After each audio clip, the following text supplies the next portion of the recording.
साल नीट के पेपर के पैटर्न में काफी चेंजेस किए गए हैं। क्या नीट का पेपर डिफिकल्ट होगा? पेपर वैसा आएगा तो फिर कट ऑफ भी हाई जाएगी। Hi everyone, welcome back to my YouTube channel. My self doctor Chelsea, और आज की वीडियो में हम बात करने वाले हैं कि क्या नीट का पेपर डिफिकल्ट होगा, कट ऑफ क्या जाएगी, सेफ स्कोर क्या होगा, या फिर पेपर को अटेम्प्ट करने में आपको क्या क्या स्ट्रेटेजीज फॉलो करनी है। एग्जाम में सिर्फ 15 दिन बचे हैं। इस टाइम पे सभी स्टूडेंट्स मॉक टेस्ट देने में बिजी है, रिवीजन करने में बिजी है, और कुछ लोग तो स्क्रॉल करने में बिजी है। तो मॉक टेस्ट में मार्क्स फ्लक्चुएट होते रहते हैं, तो स्टूडेंट पैनिक हो जाता है कि पेपर कैसा आएगा, कट ऑफ क्या जाएगी, या फिर मेरा सिलेक्शन होगा या नहीं होगा। तो चलो अब इन्हीं बातों के बारे में हम डिटेल में डिस्कस भी कर लेते हैं। तो सबसे पहले हम बात करते हैं पेपर के डिफिकल्टी लेवल की। देखो, आपका पेपर कॉम्प्लिकेटेड तो बिल्कुल नहीं आने वाला है। पेपर का जो लेवल है वो इजी टू मॉडरेट ही रहेगा, क्योंकि आपका जो पेपर है वो प्योरली एनसीईआरटी बेस्ड आता है, और कोई भी क्वेश्चन आपका आउट ऑफ सिलेबस या आउट ऑफ एनसीईआरटी नहीं आने वाला है। तो एग्जाम में कोई भी ऐसा क्वेश्चन नहीं होगा जो बहुत कॉम्प्लिकेट हो या आपको हवा ही ना लगे कि ये क्वेश्चन कहाँ से आ गया। और आपके जो पेपर का पैटर्न है वो बिल्कुल प्रीवियस ईयर वाला ही फॉलो होने वाला है। जैसे पिछले सालों में पेपर आए हैं वैसा ही इस साल पेपर देखने मिलेगा। तो अब ये सोच रहे हो ना कि पेपर वैसा आएगा तो फिर कट ऑफ भी हाई जाएगी। नहीं, ऐसा नहीं होने वाला है। इस साल नीट के पेपर के पैटर्न में काफी चेंजेस किए गए हैं। जो ऑप्शनल क्वेश्चन थे वो हटा दिए गए हैं, सेक्शन ए सेक्शन भी हटा दिया गया है, और टाइम ड्यूरेशन भी कम कर दिया गया है। जो पिछले साल तक 3 घंटे 20 मिनट का टाइम दिया जाता था उसे अब 3 घंटे का ही कर दिया गया है।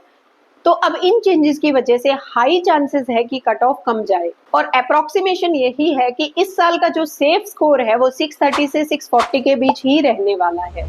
मॉक टेस्ट में मार्क्स ऊपर नीचे होने से ज्यादा पैनिक होने वाली कोई बात नहीं है, क्योंकि जो आप मॉक टेस्ट में स्कोर करते हो नीट में आप उससे ज्यादा ही स्कोर करोगे, और ये 100% अश्योरिटी वाली बात है। और मेरा पर्सनल एक्सपीरियंस भी है। मैं जब मॉक टेस्ट देती थी, जो मेरा मॉक टेस्ट में स्कोर आता था नीट में मेरा उससे ज्यादा ही स्कोर आया था।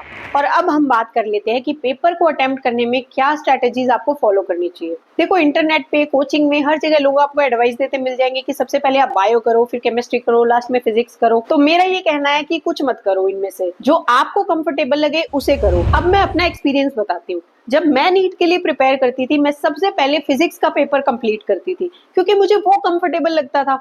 फिजिक्स के बाद मैं बायो करती थी, फिर केमिस्ट्री सॉल्व करती थी, और साथ साथ मैं अपना ओएमआर फीलिंग भी कर लेती थी। लास्ट में जो मेरे पास टाइम बचता था उसमें अपने पेपर को दोबारा एक बार एनालाइज भी कर लेती थी। तो आप उस पैटर्न को फॉलो करो जो आपके लिए कंफर्टेबल है। किसी दूसरे के बताए पैटर्न पे मत चलो। अगर आपको बायो इजी लगती है, आप पहले बायो सॉल्व करो।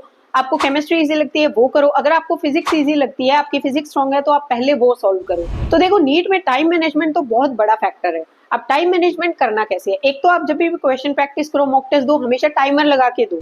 और कौन से सब्जेक्ट को कितना टाइम देना है ये भी एक बहुत बड़ा फैक्टर है। तो बायो आपको 40 मिनट्स में कंप्लीट सॉल्व कर लेनी है, केमिस्ट्री को आपको 55 मिनट्स देने, और फिजिक्स को आपको 1 आवर। और जितना हो सके टाइम को मैनेज करके चलो, क्योंकि एग्जाम हॉल में और भी बहुत सारी फॉर्मेलिटीज होती है। इन्विजिलेटर आपका बार बार आके सिर खाएगा, जगह जगह आपसे साइन करवाएगा, तो उसमें भी आपका काफी टाइम कंज्यूम हो जाता है।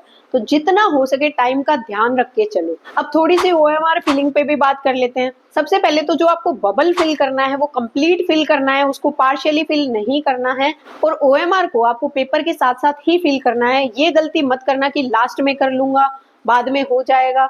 नहीं, शुरू से ही करके चलो, क्योंकि लास्ट में कई बार मिस्टेक्स होने के भी चांस हो जाते हैं। आप ओएमआर गलत फिल कर देते हो, एक क्वेश्चन गलत हो गया, कई बार पूरी की पूरी ओएमआर ही गलत हो जाती है। और टाइम सेव करने के लिए और क्वेश्चंस को ऐसे चुटकियों में सॉल्व करने का मेथड यही है कि आप ऑप्शंस को सेग्रीगेट करके चलो। कई बार क्या होता है, ऑप्शन इतने वेरिएबल होते हैं। जैसे आपका मैच द फॉलोइंग का क्वेश्चन आ गया, जिसमें एक ही ऑप्शन ऐसा है जो यूनिक है, तो आप बाकी मैचेस को बिना देखे उस ऑप्शन को डायरेक्टली टिक कर सकते हो, जो कि कुछ ही सेकंड्स में आप क्वेश्चन सॉल्व कर लोगे। और अभी भी 15 दिन का टाइम है, तो कंसिस्टेंट रहो, स्मार्ट वर्क करो, मिस्टेक्स को एनालाइज करो, क्वेश्चन प्रैक्टिस करो, और पॉजिटिव रहो। तो मिलते हैं अगली वीडियो में। तब तक चैनल को सब्सक्राइब कर लो, बेल आइकन को प्रेस कर लो।